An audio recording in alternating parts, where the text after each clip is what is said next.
L'Afrique veut deux sièges au Conseil de sécurité qui est différent de l'Assemblée générale des Nations unies qui se tient chaque année en fin septembre. Alors déjà, c'est en cours. Alors, pourquoi l'Afrique veut deux sièges au Conseil de sécurité?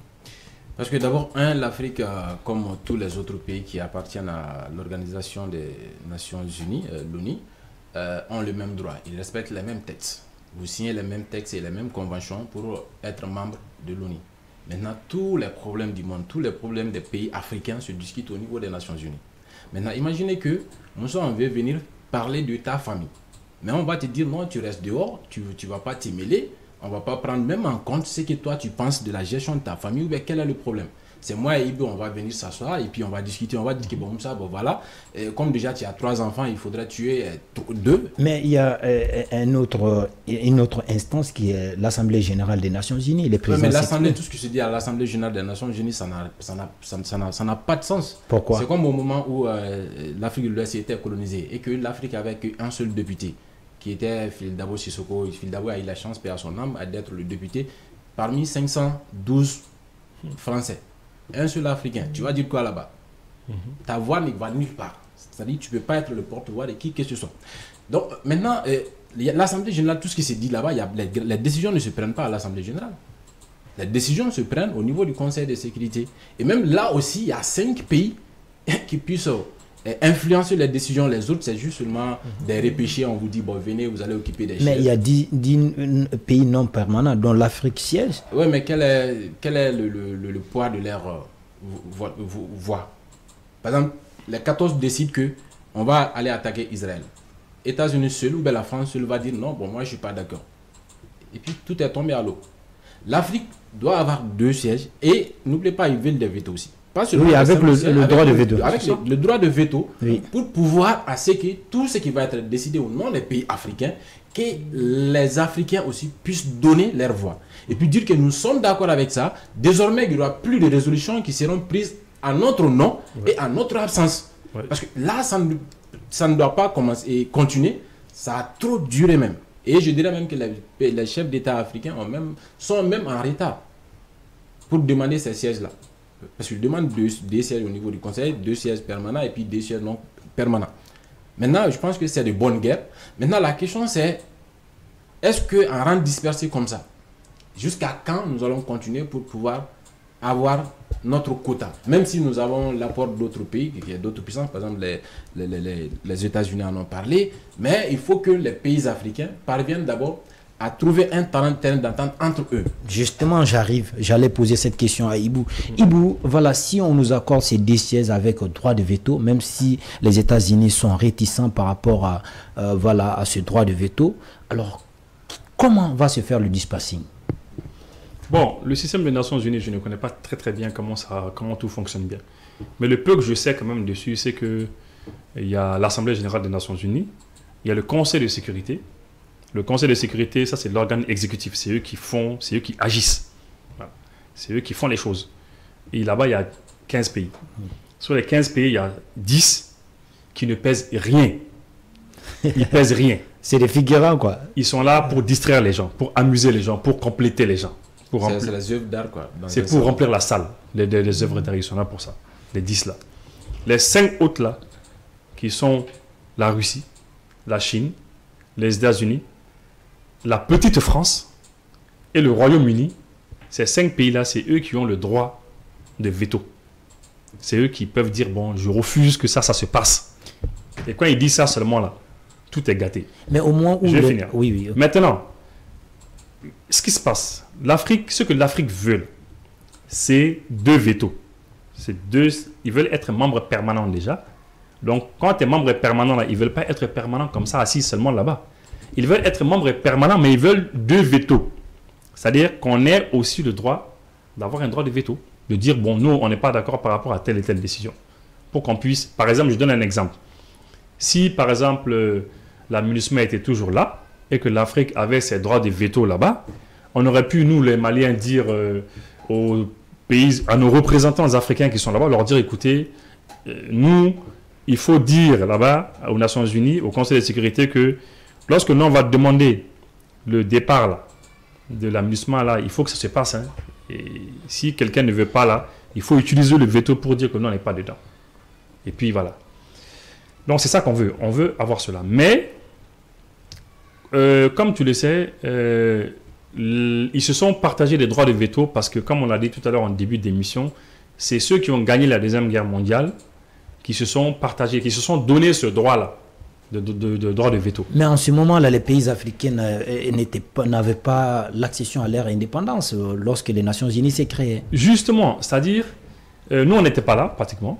Donc, ils ont créé les Nations Unies, ils ont créé ce qui... Maintenant, ils ont compris que, bon, voilà, il y a plus d'1 milliard d'habitants, 1 milliard 200, 300 millions d'habitants qui sont là en Afrique. Maintenant, ils sont nombreux, les Africains. Les Africains, maintenant, ils sont beaucoup informés. Les Africains sont très informés maintenant. C'est ça qui fatigue la plupart des pays qui sont en train de nous combattre. Parce qu'on est tous informés maintenant, à la seconde près de ce qui se passe dans le monde. Donc, les Africains, ils ont les yeux ouverts et ils veulent maintenant des vétos. Mais le grand problème du veto, c'est que les Africains ne s'entendent jamais.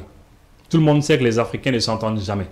Si les représentants des Africains, c'est des gens comme certains pays qui sont contre, par exemple, je donne un exemple, hein, si c'est des gens qui sont contre l'AES, ou bien c'est des gens qui sont contre la CEDEAO, ou bien des gens qui sont sous la domination des États impérialistes, comme tu le sais, il y a des présidents qui vont toujours faire le garde-à-vous chez Emmanuel Macron. En Afrique, c'est comme ça. Ils vont là-bas, ils vont à l'Élysée. Autant de fois que Macron va vouloir qu'ils viennent à l'Élysée, ils vont aller à l'Élysée. Et puis ils vont dormir là-bas sur le perron de l'Élysée en attendant que Macron sorte et les fait rentrer là-bas. Lorsque tu donnes le droit de veto à des gens comme ça, il va l'utiliser contre toi. Il y a des Africains qui vont utiliser ce droit de veto-là contre nous-mêmes. Parce que Macron va leur demander de le faire. Oui, et lorsque les États-Unis ont il y a le président kenyan là, quand il est parti s'asseoir dans la chaise du président Joe Biden. Les Africains n'ont pas aimé. Sur les différentes pages des réseaux sociaux, les Africains ont dit, mais qu'est-ce que le président kenyan fait? C'est comment il s'appelle? C'est Uhuru Kenyatta, c'est ça, non? Hein? Ou bien l'actuel président? Oui, l'actuel, ou bien il a changé. Hein. Non, ce n'est plus Kenyatta. Non, ce n'est plus lui, c'est voilà. pas Jomo Kenyatta ou quoi. Voilà, je ne me rappelle plus très bien. Mais les Africains se sont plaints. Ils ont dit, mais qu'est-ce que le président kenyan va faire assis dans la chaise de Joe Biden? Nous, on n'est plus dans les choses comme ça. Il faut arrêter ça. Donc, les gens l'ont insulté. Ils n'étaient pas du tout contents. Hein? Et le président, il a vraiment été gêné par cela. Bon, imagine un président comme ça et que c'est lui qui doit aller nous représenter avec le droit de veto. Mais le veto, là, qui est pour nous, les Africains, il va l'utiliser contre nous-mêmes. Et ça, c'est un grand risque aussi. Alors déjà, Lamine D'Aucuns disent que voilà, il faudrait donner ça à l'Union africaine et quand il y a des décisions majeures à prendre au cours de ce sommet, les chefs d'État vont se voir pour pouvoir défendre la voix de l'Afrique et d'autres aussi disent qu'il faudrait donner à ces deux superpuissances de l'Afrique, notamment le Nigeria et la Sud-Afrique. Qu'en pensez-vous? Bon, l'Union africaine, c'est juste une coquille vide d'abord pour entrer en jeu. L'Union africaine, depuis sa création, bon, c'était des idéaux, c'est une idée. Mais aujourd'hui, elle pèse, quel est son poids sur l'échiquier politique mondial? Elle n'en a pas. Elle ne parvient même pas à gérer les problèmes qui se passent en Afrique. En plus forte moyenne maintenant, que d'envoyer l'Union africaine se confronter aux grands de ce monde. Je ne sais pas quel peut être leur rapport, parce que sinon, si l'Union africaine avait du poids, normalement, ce qui se passe au Mali, on ne devrait pas y arriver à ce moment. Ce qui se passe au Burkina, ce qui se passe ailleurs, au Congo, au Rwanda, entre le Congo et le Rwanda, ne devrait pas arriver. Donc moi, je pense que l'Union africaine ne pourrait pas faire l'affaire. Et ces deux pays? Ces deux pays, je pense que ces deux pays, le Nigeria d'abord, certes, ces derniers temps avec le nouveau président du Nigeria, peut-être qu'il y a eu des tohu-bohu parfois entre ce président-là et puis les pays membres de l'AES, de l'AES, certes, mais tout ce qui doit être envoyé, ça doit être des puissances. Par exemple, on ne peut pas décider d'envoyer, par exemple, Érythrée, ou peut-être le Botswana, ou peut-être un petit pays quelque part en Afrique, qui n'est même pas connu sur le continent africain, nous représenter. Moi, je pense plus qu'il doit y avoir des réflexions pour ce choix-là d'abord. Parce que c'est très important que les Africains parviennent à savoir, bon, entre peut-être le Nigeria, peut-être le Ghana, peut-être que le Rwanda, le Congo, qui pourrait nous représenter. Parce que c'est cette faisabilité qui devrait être étudiée d'abord. Parce que souvent en Afrique, nous, on amène un problème, après on va se dire qu'on va réfléchir. Donc on doit solutionner d'abord. On doit d'abord discuter entre nous voir qu'est-ce qui peut être fait. Par exemple, l'Afrique est divisée entre des unions et des unions. Par exemple, ici, nous avons CEDEAO, d'autre part, il y a d'autres choses. Maintenant, il fallait d'abord une discussion à l'africaine. Chez nous, ici, pas aux Nations Unies. Et sur de voir qu'est-ce que nous, les Africains, nous pouvons faire. Parce que même si aujourd'hui, le CS de l'ONU décide que, bon voilà, nous vous offrons ces 2 chaises. Qu'est-ce qui va se passer maintenant? Il y aura encore une autre bataille qui va s'engager sur le sol africain, entre les chefs d'État africains qui sont divisés. Certains sont des révolutionnaires, certains sont des progressistes, certains sont des libéraux, des libéraux, d'autres sont ceci, d'autres sont cela. Donc c'est très compliqué. Maintenant, pourquoi moi je salue cette décision? Tant que si la décision c'est pour écarter que la France prenne des décisions au nom des pays, beaucoup de pays africains, moi je soutiens cette initiative pour ça seulement. Parce qu'avant c'était la France qui signait les résolutions, c'est elle qui émettait les demandes à notre place selon elle, ses intérêts. Et pas selon l'intérêt des différents pays qui les représentent là-bas. Parce que c'est la France qui est le porte-plume de la plupart des pays africains. Parce que lorsque la Deuxième Guerre mondiale a pris fin, ils se sont juste assis, ils ont dit, bon, ok, nous allons faire le partage. Bon, la Russie, toi, tu n'as pas trop colonisé, mais vu que tu es une puissance, on va te laisser ça. Maintenant, la France, bon, toi, tu as ménagé les pays africains, là, bon, continue de les sucer le sang, nous allons partager les retombées avec nous. Maintenant, moi, je pense que, je dirais pas, je suis pas pour le fait que l'Union africaine, ça pèse pas, c'est juste une coquille vide, comme je l'ai dit. Mais les 2 présidents, il faudrait trouver une instance entre Africains et puis voir qu'est-ce qui peut être fait. Parce que le grand problème de l'Afrique, depuis les indépendances, tous ceux qui se sont bâtis pour une vraie union de l'Afrique ont été éliminés un par un. Soit éliminés physiquement, c'est-à-dire assassinés, soit ils ont été écartés du pouvoir, comme le cas de Kwame Nkrumah, écartés du pouvoir ou bien rendus à jamais dans le silence. Au silence plutôt, je veux dire. Merci. Donc ça là, c'est un peu compliqué. Mais je pense que ce qui est sûr, déjà que l'idée a été émise. Le reste, ça reste des think tanks. Alors rapidement, Ibo, pour terminer, vous avez cité les 5 pays permanents du Conseil de sécurité qui sont des pays en soi, mais on parle du continent qui ont besoin de 2 sièges. Les intérêts sont multiples et divers. Pensez-vous réellement que nous allons trouver un point d'accord? Non, il n'y aura pas d'accord.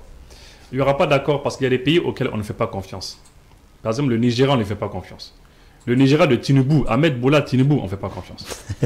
Tinubu, il est contrôlé par Emmanuel Macron. Voilà. C'est Macron qui va lui dire, viens ici.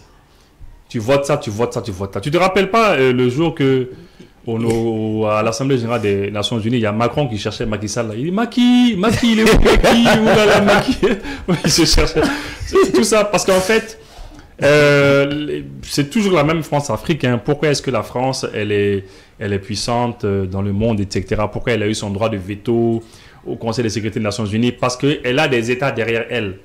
Lorsque tu pèses lourd, lorsque tu as beaucoup d'États derrière toi, tu pèses lourd. Et quand tu pèses lourd, on dit, ah ben dis donc, hein, c'est pas uniquement la France qu'il faut voir, hein, mais derrière elle, elle a de l'influence sur tous ces pays. Et puisque dans les principes des Nations Unies, à l'ONU, un pays c'est un pays, un pays c'est un pays, il n'y a pas un pays qui est plus lourd qu'un autre pays en principe. Un pays de 100 000 personnes aura les mêmes droits et les mêmes tout qu'un pays de 10 millions de personnes, de 50 millions de personnes, c'est la même chose. Donc c'est la raison pour laquelle la France, elle a eu beaucoup de pays derrière elle et puis elle a eu cela. Donc c'est pour dire que Tinubu, on ne lui fait pas confiance, pas du tout. L'Afrique du Sud, on parle l'Afrique du Sud, eux, oui, on peut leur faire confiance quand même, oui, ça va, ils sont assez raisonnables, oui, ils se défendent.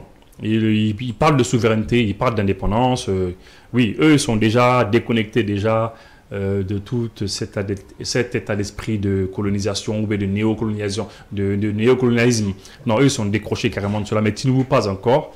Je ne sais pas, Lamine, il a vraiment posé le vrai problème. Le vrai problème, c'est ça. C'est, au lieu d'aller demander les sièges aux Nations Unies, là, réunissez-vous d'abord, discutez comment vous allez faire. Si on a les sièges là, comment on va faire? Comment on va faire? On va faire comment? Parce que c'est ça aussi. Parce que, écoute, ton veto là, nous les Africains là, le veto qu'on va avoir là, il va être utilisé contre nous. Nous, on le sait. Parce qu'il y a des pays, il y a des États impérialistes qui vont les influencer. Et nous, on va aller négocier encore les mêmes Russes ou les Chinois pour leur dire, écoutez, il faut nous aider. Parce que chez nous, en Afrique, ici, là, ils ne vont pas utiliser pour nous aider. Voilà. Donc, ça va être compliqué. Nous allons passer maintenant à une autre thématique de cette émission. Maintenant, nous avons vu la sortie